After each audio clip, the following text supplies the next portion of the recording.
Hey everyone, if you're looking to put in a fun, affordable pool for your kids this summer, you found the right video. My wife Michelle and I decided to do exactly that. After researching our options from vinyl above ground pools to DIY in-ground kits, we decided to go with the most budget-friendly route available. In this video, I'm going to walk you through our entire 5-day installation process from start to finish. I will also share a full cost breakdown at the end so you know exactly what to expect before committing to a project like this. If you find this information helpful, please subscribe to our channel, and while you're here, you can even check out some of the cute farm animals we raise on our property. The very first thing we had to do was decide on the pool size and location. We chose a back corner of our property and settled on an Intex 30 feet by 16 feet pool. It's the perfect size for our backyard, family games, and kid-friendly fun. Before we got started, we wanted to have a clear vision of what this backyard pool project could look like when it was finished. These images were created with AI to help us visualize the final setup. Because we live out in the country, we have a septic tank and a septic bed with lines running across the yard. To ensure we didn't crush anything with heavy equipment, we hired a local company to come out and mark those utility lines before any work began. Day one, demolition and excavation. Our first physical task was removing a section of our old pallet fence and a support post that we put up about 10 years ago. The boards were nearing the end of their lifespan anyway, and we needed to clear a path to get machinery into the construction zone. Once our access point was clear, we tackled the dirt removal and leveling. A huge shout out to my brother-in-law who brought over a skid steer to help us clear out the grass and excavate the soil. We actually started this on a Monday evening, working from about 7 p.m. until 10 p.m. to get the area fully cleared and leveled. Not certain on excavation costs. If you don't have a family member with heavy machinery, renting a skid steer will run you about $100 to $150 a day is my guess. If you aren't comfortable operating it yourself, hiring a local excavating contractor for a few hours may also be an option. Does anyone know some numbers on that? Please let everyone know in the comment. Here looking back, if I could change one thing, I wish I had excavated another 2 feet deeper into the ground. The pool sits a bit higher than I anticipated. While we plan to build a deck around it, having the pool sunk a little lower would have required less lumber and given us a better view of the kids playing from our patio section.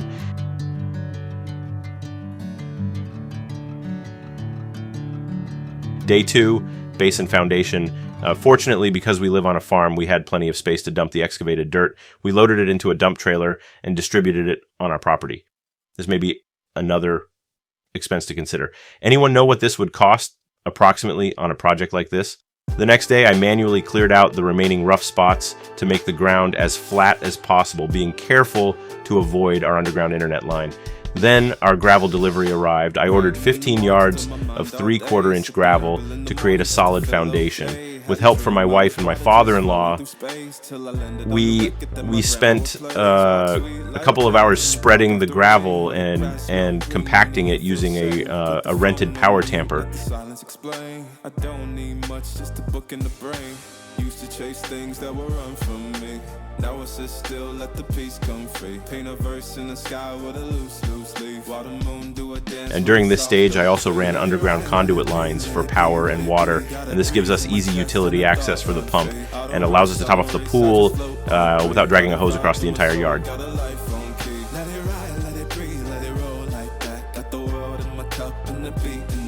I don't stress, I don't fold, I just lean on facts. If the sun don't shine, I'ma still bounce back. I've been good, I've been gone, I've been lost in the loops. Got a hoodie and some headphones, walking with truths. Ain't no inches in the feed, just noise and flex. But I found God once in a vinyl set. Talk slow when I speak, let the moment stretch. Learn peace ain't found, it's a thing you protect. Yeah, I vibe like water, I change the shift, but the roots still. So here we go, this is just my internet line, bringing it to back of my office. But what we just brought in a hydro that I'm going to connect later in the back. We also brought a water line here, so it's easy for us to fill up the pool when we run a little bit lower on the water. Instead of bringing a hose in, I'll create a little station there beside where the pump is going to be. The boys are plugging away here, just covering it with gravel. I'm going to get going and start building up the curb here. Just picked up a bunch of 6x6s. Going to start putting the curb on that side. This is where we're going to have one more box. And then I'm going to bury all this in the ground here and bring it in the back of my barn. But this is where we're at. The goal here today is to get these 6x6s laid in and spread out this whole gravel around and compact it so that way we can get ready for sand tomorrow.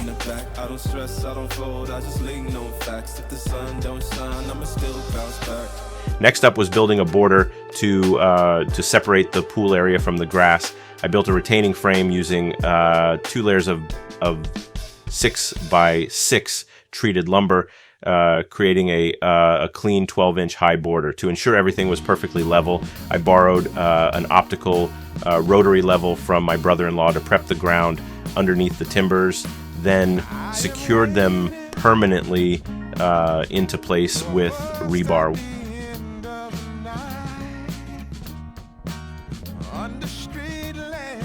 Once our gravel base was perfectly flat at about 4 inches deep, we moved on to the sand layer. I ordered 8 yards of sand to create a smooth 3-inch cushion base on top of the gravel.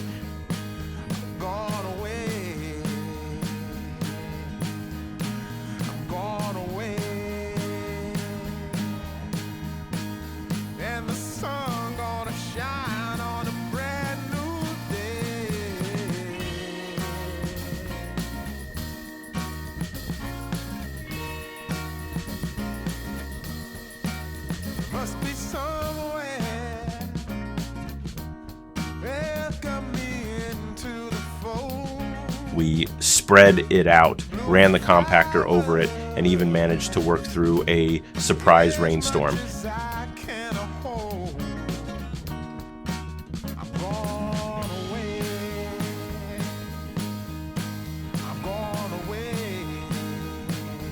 Afterward, I took some time to fill the outside perimeter with topsoil and grass seed so the lawn can start recovering.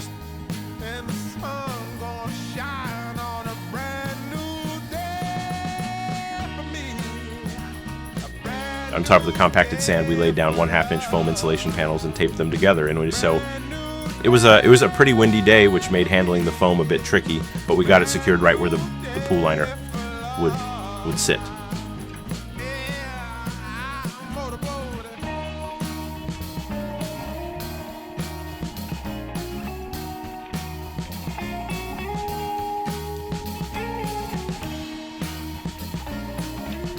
Assembling the Intex Pool. The manual states it takes about 90 minutes, but let me tell you, that is an understatement. It takes much longer than that, and you definitely need 3 to 4 people to do it right. The assembly process itself is straightforward, but because it was an incredibly hot day, the rubber sleeves on the pool liner became very sticky. Trying to push the metal support bars through them took a lot of muscle and left a few wrinkles in the material. If you can, try to assemble your pool on a cooler day to make this step much easier.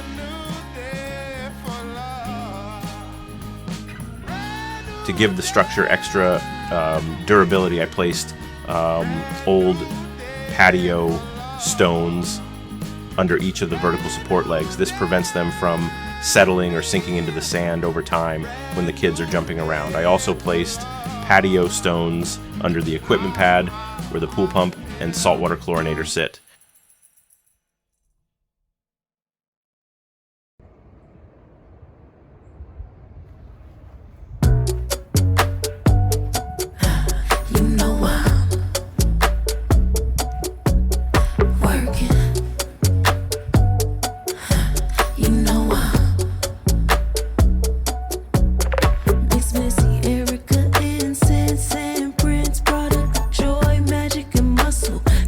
With the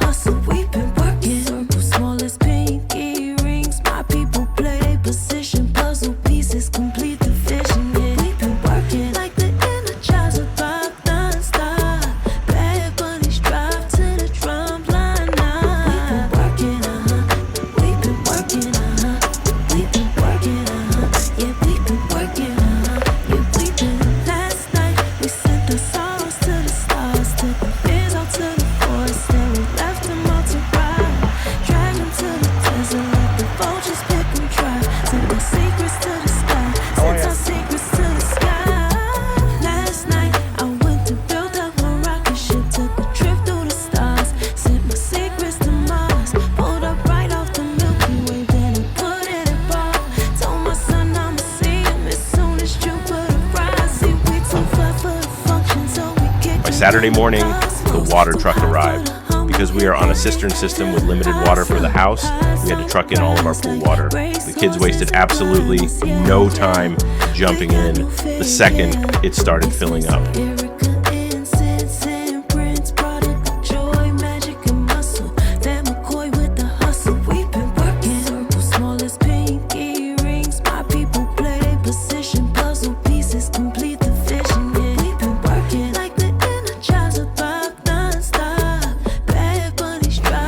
Here we are.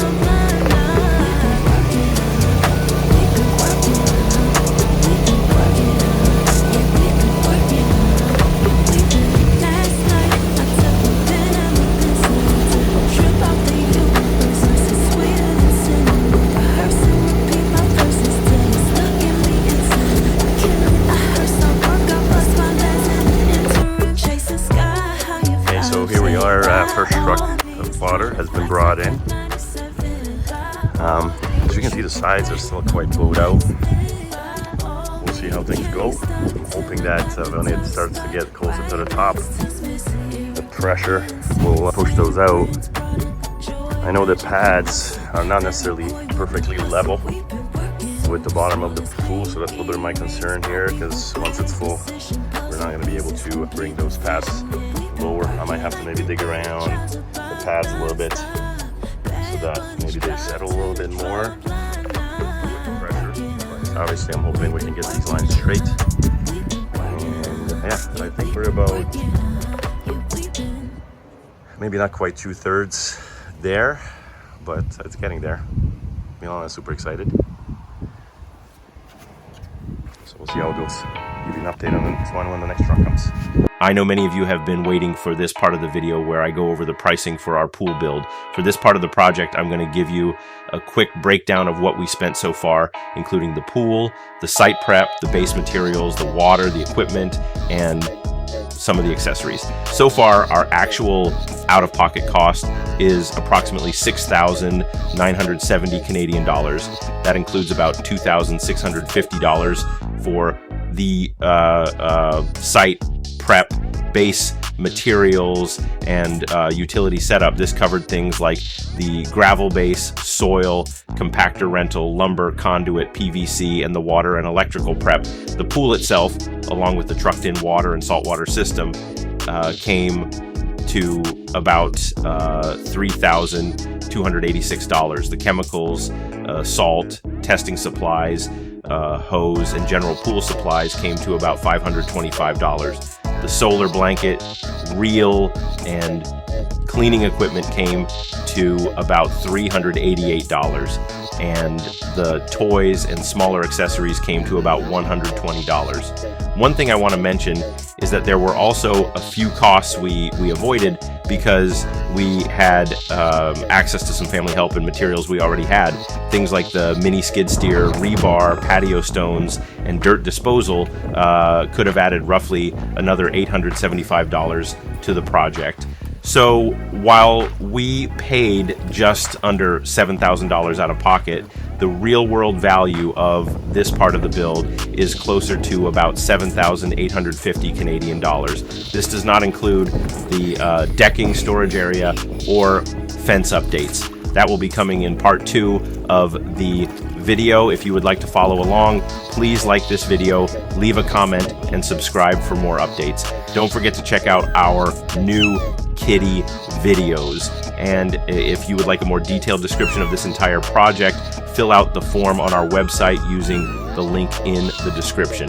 Thanks for following along, and I look forward to seeing you again in the next video.